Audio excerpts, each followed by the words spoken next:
خالد چشتی صاحب، بالآخر وہ وقت اب آ نہیں پہنچا ہے جب ایم او یو معاہدے یا ڈیل پر دستخط ہونے جا رہے ہیں، اور وزیر اعظم شہباز شریف نے تو کہہ دیا کہ اگلے 24 گھنٹوں میں یہ معاملہ طے ہونے جا رہا ہے۔ اس ڈیولپمنٹ کو کتنی بڑی ڈیولپمنٹ آپ سمجھتے ہیں، اور اس کی کیا اثرات آپ دیکھ رہے ہیں؟ جی بہت شکریہ عمران صاحب، آپ نے انوائٹ کیا، اور بالکل بہت اچھا، یہ ایک جس کو کہتے ہیں موو فارورڈ ہے، اور ایک بہت اچھا سائن ہے کہ ہم اتنے معاہدے کے قریب پہنچ گئے ہیں اور کنورج کر رہے ہیں۔ اور خاص طور پر آپ نے بالکل ٹھیک اشارہ کیا کہ کچھ عرصہ پہلے تک بہت زیادہ اپس اینڈ ڈاؤنز بھی آتے رہے، ہم ظاہر ہے پوری دنیا فکر مند بھی رہی کہ یہ معاہدہ ہو پائے گا یا نہیں ہو پائے گا، یا دوبارہ ایران اور امریکہ اور اسرائیل جنگ میں چلے جائیں گے تو کانسیکوینسز کیا ہوں گے۔ لیکن یہ بہت خوش آئند ہے، ایک بات تو یہ ہے، اور خوش آئند اس لیے ہوا ہے، اور میں تو کافی دنوں سے کہہ رہا تھا کہ جب سے یہ سیز فائر ہوا تھا میرا ماننا یہ تھا کہ امریکہ نے اپنی ملٹری آپشن ایگزاسٹ کر لی ہے۔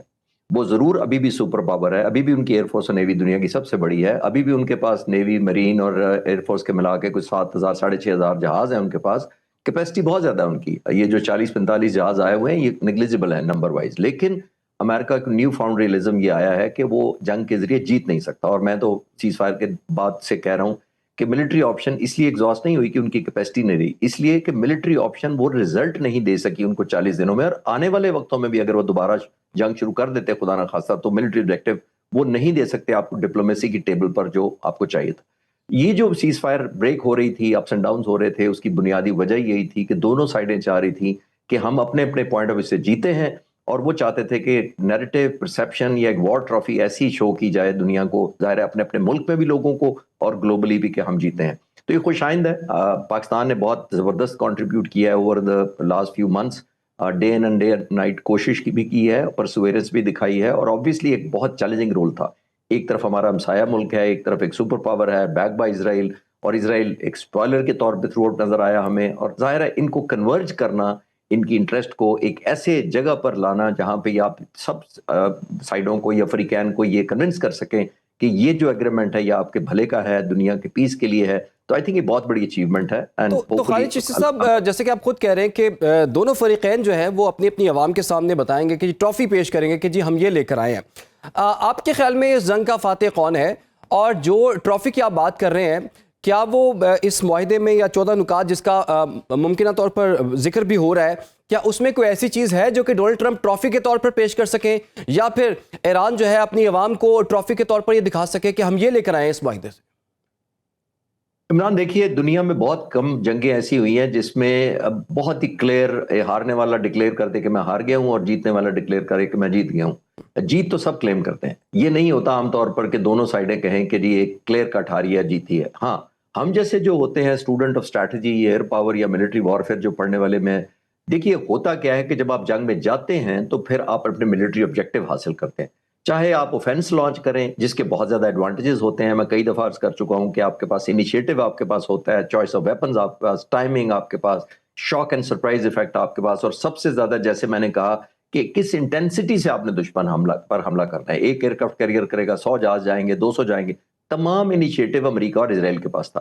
اور جو ان کا ملٹری آبجیکٹو کیا تھا وہ انہوں نے کئی دفعہ ڈکلیئر کیا، اس کو بات کرنے کا آپ کے پاس ٹائم نہیں ہوگا۔ تو ہم جب جنگ یہاں پہ کھڑی ہے اس وقت، ہم یہ دیکھیں گے کہ امریکہ نے جو ملٹری آبجیکٹو ڈکلیئر کیے اس میں سے اچیو کیا کیا، اور ایران نے اپنے ملٹری آبجیکٹو ڈکلیئر کیا کیا، اچیو کیا کیا۔ میں ڈے ون سے کہہ رہا ہوں امریکن پریزیڈنٹ نے ٹرافی دکھانی ہے، ایران نے سسٹین کرنا ہے اور سروائیو کرنا ہے، تو ایران نے تو سسٹین سروائیو کر لیا ہے۔ ابھی تک نیوکلیر انریچمنٹ کی بات نہیں ہو رہی، ابھی تک اسٹریٹ آف ہارمز کھلنے کی بات نہیں ہوئی، کھلوا نہیں سکا کوئی فورس سے، نیگوسیشن کے تحت ہی کھلوانا چاہ رہے ہیں وہ، تو ٹرمز دے رہے ہیں۔ تو اس کا مطلب یہ ہے کہ امریکہ کے اوپر ایران نے صرف سسٹین اور سروائیو کر کے امریکہ کا وہ انفلوئنس شیٹر کر دیا۔ دیکھیے آج سے پہلے جب پیس بورڈ ہوتا تھا، آپ کو یاد ہے کچھ مہینے پہلے، جی جی، امریکہ کا بہت بڑا انفلوئنس تھا، پریزیڈنٹ ٹرمپ جس کو بلاتے تھے وہ شامل ہو جاتا تھا، جس کو نہیں شامل کرتے تھے وہ نہیں ہوتا تھا، وہ انفلوئنس تھا۔ آج کیا ہے، ایران کا انفلوئنس دیکھیں کہاں تک پہنچ گیا، کوریا، جاپان، انڈیا، جو ملک امریکہ کے الائے ہیں وہ ایران سے ڈائریکٹ مذاکرات کر رہے ہیں اپنی تیل کی سپلائی اور سیکیورٹی کے لیے، جس کا مطلب ہے مڈل ایسٹ کے ممالک ایران سے انگیج کرنا چاہتے ہیں۔ کیوں؟ کیونکہ امریکہ کا وہ انفلوئنس نہیں رہا، یا وہ امریکہ انفلوئنس نہیں ایگزیبٹ کر سکا جو جنگ سے پہلے تھا۔ جب نیو فاؤنڈ ریئلٹی دونوں طرف آ گئی ہے تو ڈائنامکس بھی بدلیں گے، الائنسز بھی بدلیں گے، اور شاید ریجنل سیکیورٹی پلانز اور آرڈرز بھی بدلیں گے۔ بالکل۔ لیکن سر، اگر آبنائے ہرمز کی بات کر لی جائے تو ایران نے تو بالکل کہہ دیا ہے کہ جی جنگ سے پہلے کی جو پوزیشن ہے اس پر نہیں ہم جا رہے، بلکہ اس جگہ پر ہماری اسٹریٹجک موجودگی جو ہے وہ قائم رہے گی۔ کیا ان تمام تر صورتحال کے اندر یہ چیز ہم سمجھیں کہ امریکہ نے یا خلیجی ممالک نے اس چیز کو تسلیم کر لیا ہے کہ آبنائے ہرمز کا کنٹرول جو ہے وہ ایران کے پاس ہی رہے گا؟ دیکھیے عمران صاحب، جب بھی ایران پر سختی کی گئی ہے، ایران نے اپنی نئی بات منوا لی ہے۔ میں آپ کو کوئکلی ہسٹری سے ریفریش کر دیتے ہیں آپ کے ویورز کے لیے۔ رونلڈ ریگن نے پریشر ڈالا ایران پر بہت زیادہ، اس وقت ایران نے حزب اللہ بنا لی یا سپورٹ کر دیا اس کو، یوں سمجھ لیں۔ پھر کلنٹن آئے، انہوں نے بہت میسو پریشر ڈالا، تو انہوں نے اپنے نیوکلیر پروگرام شروع کر دیا ایران نے۔ پھر جارج بش آئے، اور آپ کو یاد ہوگا انہوں نے ایران کو کہا تھا کہ یہ ایکسس آف ایول ہے۔ جب اس کو ایکسس آف ایول کہا تو اس نے اپنے بلسٹک اور کروز میزائل شروع کر دیے۔ اس کے بعد دو صدور ایسے ہیں جنہوں نے ملٹری ایکشن لیا ہے اور دونوں امبیرسڈ ہوئے ہیں۔ دونوں کا میں کوئکلی بڑی مختصر بتاؤں گا۔ جمی کارٹر 24 اور 25 اپریل 1980 ایک انہوں نے آپریشن ایگل کلا لانچ کیا ایران کے خلاف، اور یہ آپریشن تھا بنیادی طور پر 52 ہاسٹیجز جو امریکن بنائے ہوئے تھے اس وقت، رجیم جب چینج ہوئی تھی، نئی حکومتیں بنائے ہوئے تھے، اور پاسداران انقلاب نے 52 لوگ ہاسٹیج بنائے تھے۔ امریکن پریزیڈنٹ نے ڈیلٹا فورس کو کہا کہ اٹیک کرو، ایک آپریشن کرو، ریسکیو کرو۔ ریسکیو نہیں ہوا، 8 مرین امریکن مارے گئے، تقریباً 8 ہیلی کاپٹر تباہ ہوئے، ایک C-130 ہیلی کاپٹر سے تباہ ہو کے کریش ہوا۔ واپس ریسکیو کوئی بھی ایک بھی نہیں لے جا سکے کسی کو۔ اسی سال اپریل میں یہ واقعہ ہوتا ہے۔ 1980 میں پریزیڈنٹ جمی کارٹر الیکشن ہار گئے سیکنڈ ٹرم کا، اور سارے اینالسٹ ایگری کرتے ہیں کہ وہ فیلڈ آپریشن کی امبیرسمنٹ کی وجہ سے امریکن نے ان کو ووٹ نہیں دیا۔ ایک وہ صدر تھے، اس کے بعد آپ دیکھیں ٹرمپ دوسرے صدر ہیں جنہوں نے ایک نہیں بلکہ 10 مہینوں کے اندر 2 دفعہ حملہ کیا ایران کے اوپر۔ تو آئی تھنک امبیرسمنٹ ان کو آ رہی ہے، لیکن ظاہر ہے وہ بڑا ملک ہے، سپر پاور ہے، ان کو اپنی ہسٹری سے سیکھ لینا چاہیے تھا کہ ایران کو آپ نے جب بھی پریشر ڈالا ہے تو اب کیا ہوا ہے۔ آخری جملہ اس کے اوپر یہ میں عرض کروں گا کہ پریزیڈنٹ ٹرمپ نے، باقیوں نے نیوکلیر دیا، کسی نے بیلسٹک تحفہ دے دیا، پریزیڈنٹ ٹرمپ نے ایران کو اسٹیٹ آف ہارمز کا تحفہ دے دیا، اور ریئلائز کروایا ایک نیو فاؤنڈ لیوریج کہ آپ تو اس پر بھی بارگین کر سکتے ہیں۔ جو ایران صرف تھریٹ کرتا آیا تھا 47 سالوں سے، آج تک اس نے یہ کہا نہیں تھا کہ میں کروں گا، لیکن مینیفیسٹ کروا دیا۔ تو یہ ایک آئی تھنک نیو ریالٹی ہے۔ بالکل، لیکن خالد چشتی صاحب،